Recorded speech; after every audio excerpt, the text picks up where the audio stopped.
প্রিয় দর্শক, স্বাগত জানাচ্ছি ঐতিহ্য টিভির পর্দায়। আমরা এখন টেকনাফে অবস্থান করছি। তো এখান থেকে আমরা সেন্ট মার্টিন যাব। আমাদের সামনে হচ্ছে যে সেই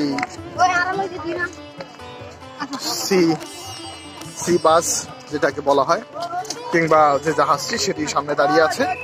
আমাদের হচ্ছে যে টিম মেম্বাররা সাথে চলছে এবং সেই সাথে অনেক লোকজন যাচ্ছে।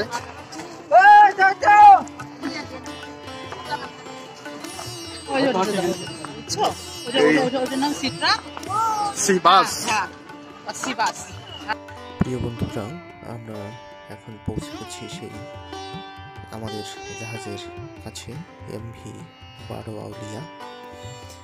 তো নাব নদীর বুক চিরে এরকম অসংখ্য সি বাস দেখা যাচ্ছে, আপনারা দেখতে পাচ্ছেন যেমন স্ক্রিনে।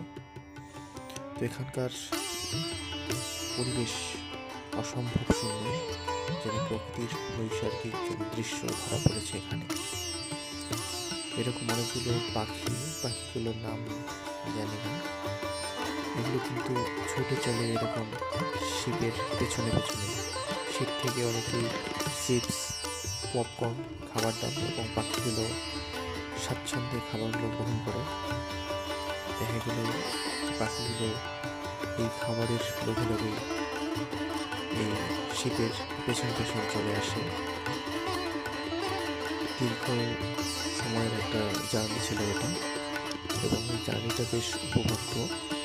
নদীর দুই সাইডে পাহাড় এবং সবুজে ঘেরা। তো আমরা বারবার ঘুরে দেখছিলাম ডেকের এপাশ ওপাশ। একটা সময় যখন ক্লান্ত হয়ে যায় আবার বসে পড়ি। আমার মামাতো ভাই বোন এরাও আমাদের সফর সঙ্গী ছিল। আমরা সেন্ট মার্টিন পৌঁছে যাই। পৌঁছে যাওয়ার পর আমরা ছবি তুলি।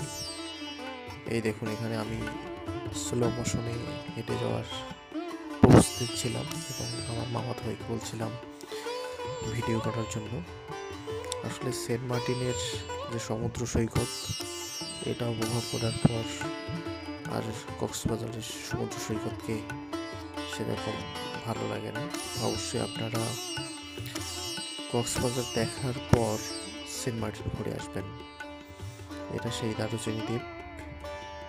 এবার ফেরার পালা, এখানে বিদায় চাইছি।